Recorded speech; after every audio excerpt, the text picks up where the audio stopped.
Hello and welcome to Dave's Delightful Dishes. As always, I'm Dave, and it is such a delight to have you here visiting me today in my kitchen. And today, we have a challenge. I've actually been called out. My friend Smoke, who's a professional chef, and he's the guy with the cheesecake recipe, if you guys have watched my show in the past, a mutual friend of ours challenged us to a chicken parm cook-off, which this will be my entry in. So I hope you guys like it. Let's go check it out.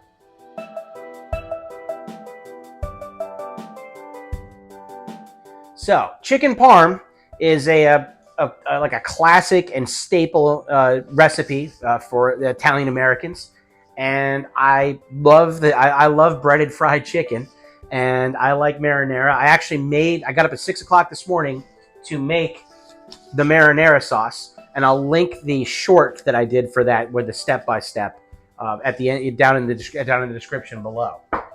I myself can't eat cheese, so the parm part will be for my wife. But there's going to be a little twist I do too. We'll see it at the end. But let's start off. We need to get these ingredients.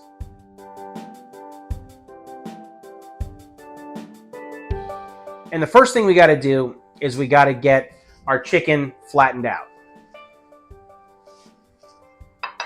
So, you can get chicken breasts and you can cut it. Cut it into cutlets, but my butcher actually gives me pre-made chicken cutlets. But I still kind of want to tenderize them a little bit. So, I'm going to take a plastic bag. And remember, have you washed your hands today? And I'm going to take this chicken breast cutlet and it's going to go into the bag. And then I'm going to take my frustration remover. And we're going to tenderize this meat a little bit. You want to get it about a 1/4 inch thick. These are already pretty thin, so it isn't going to take too much.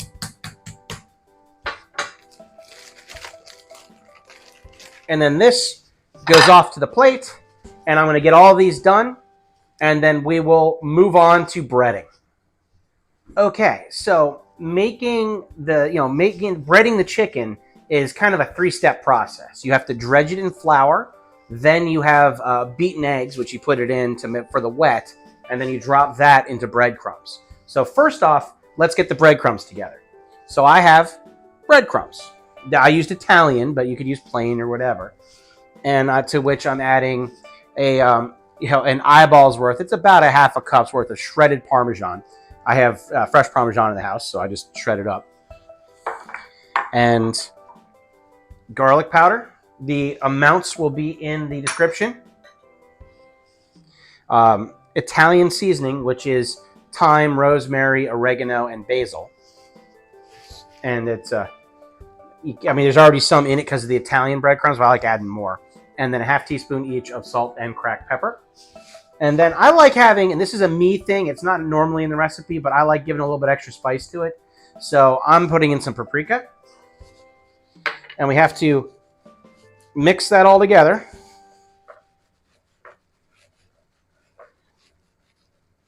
And then this can go over here to where our breading station is going to be.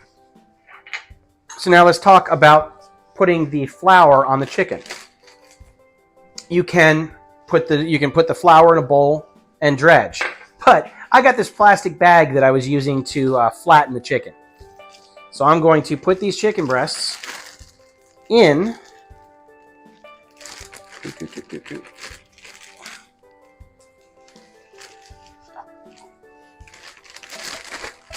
I'm going to pour my flour in. It's a little over a 1/4 cup, but you can adjust that as needed. And I'm going to really just move this chicken around. It's like, literally it's shake and bake. Only in this case, shake and fry, then bake. And while I'm talking about bake, I have my oven preheating to 425 degrees. Just that way you don't have to worry about it. And I have water boiling for spaghetti.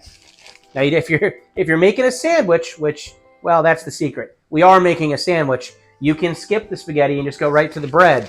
But I'm thinking about doing both. All right. These are breaded up pretty nicely. And you want to take a look, just make sure there's breading everywhere and you shake off any excess. let's head over to the dredging station and we'll show you putting it together. Okay, so we take one of these chicken breasts, cutlets, and we're gonna get it into here. Now, normally I do one hand for the dredge and one hand to knot, but I only have 4, so I'm not gonna worry too much about it. Just get it in there, get good coverage. And this is coming over into the breading. And don't worry about your club hand that you're gonna get. That's not that big a deal. Give it a flip. Make sure you get full coverage of the dredge. And you see there's Parmesan on there too. And that gets over to a plate. Do one more and then I'll do the rest off camera. So you got the chicken, dredge, and dredge. Let the vacuum cleaner work for you later. This is just one of those messy jobs. But the results make it worth the while. And these seem massive. You can always cut them in half later. All right, I'm going to take care of the rest of these off screen. I will see you over at the cooktop so we can do an initial fry. Okay, so I've got olive oil, just enough to like kind of get a little light layer there. I want to say, you know, this is a big pan, so I want to just get it just enough so I can cover the base of the chicken. And I think we are up to temperature here. Yep, there's some sizzle. And I can do 2 at a time on this pan. And what we're going to do is we're going to fry this for 2 to 3 minutes on each side. And then flip it. And then it's going to go to a cooking sheet to go into the oven. But we want to get it so that the breading has started to brown. And watching the sizzle isn't the most exciting thing in the world, so I'll cut back once we're ready to flip. As you can see, the edges are browning, so we're going to give this a little flip. Oh, I had a little piece stick there, but that's okay. That one came out perfect. Don't worry, I got 4 of them. As long as I got one that's beautiful, that'll be good enough for video purposes. So now another 2 to 3 minutes, and then these are coming off, and I will put them on a foil-lined baking sheet. So I'm going to process all this chicken, and I will get back to you for the next step.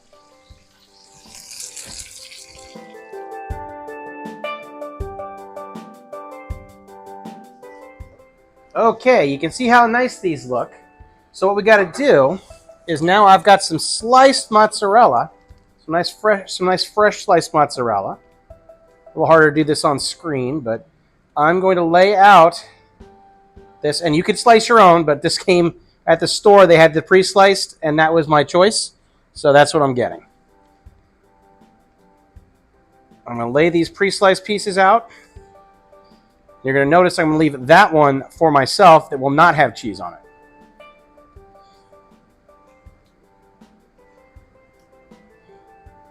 So that way, if you got people with different dietary needs, you can still make this meal. Now that that's on, I'm taking my marinara that I made this morning, and I'm going to lay an even coat on top of that.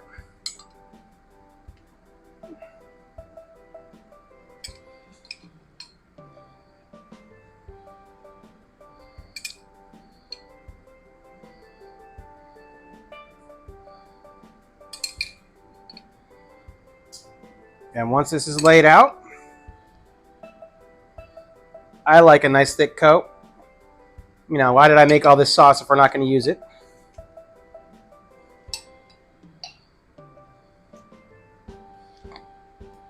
So this needs to go in that 425 degree oven for 12 minutes.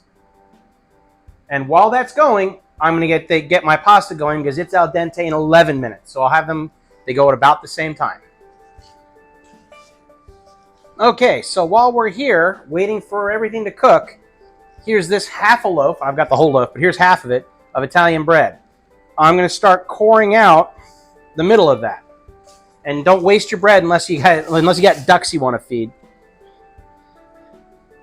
I'm going to core all that out, hollow the middle. Save this for later for breadcrumbs or any other number of things you can use breadcrumbs for, bread for. And just try not to tear the sides. Because where I lived for the last 20 years in Baltimore, and actually in Dundalk, up until I moved, there was a restaurant called Squire's, which had a sandwich called on heel, where you would they'd just stuff a loaf of Italian bread with meatball, or chicken parm or eggplant parm. And that's what we're going to do here today. So I've got that hollow bit, and this is now ready to stuff. Okay. It was 11 minutes, and I was starting to get some deeper browning there, so that was time to pull it out. And you see the cheese has melted. So now it's time to take our Parmesan, and we're going to add just a rain shower of Parmesan on top. Of the ones that are getting cheese, of course.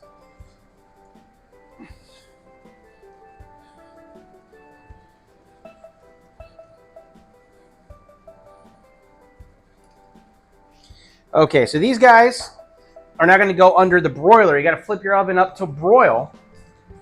And we're just going to give it enough time to let that cheese melt and just lightly brown. And then we'll pull it back out again. All right, there we go. And you can add as much Parmesan as you like. It can be a lot more if you want. As a matter of fact, that's what's about to happen here. We are going to add more as we go into putting it into the heel. So, I've got the bread. I've got to carefully get one of my chicken parms. And this is harder to do on camera than you think, but this is going to get dropped in. Haha. As you can see. And then I'm going to fold this part back over. There you go. Get in there, chicken.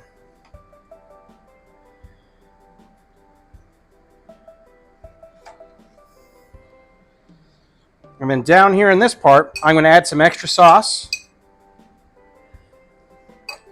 so that it's nice and extra saucy in there. And that's in. And then this is going to go on its own baking sheet. And let me get this one out of the way.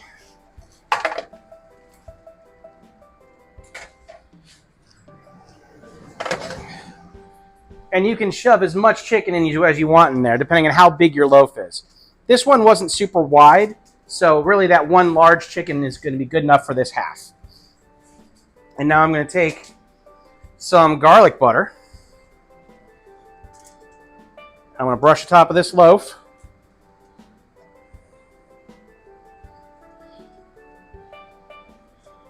And then I want to just throw this back in the oven under the broil, just enough to brown the top of that bread.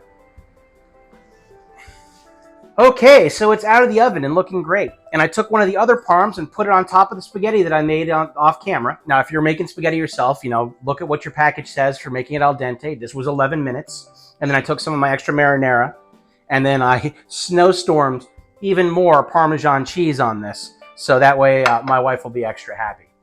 On this one, the garlic butter and the cheese inside, you can add as much into that as you like, but it all depends on how big your bread is. So these are both looking pretty good, as you can see, and they're really delightful.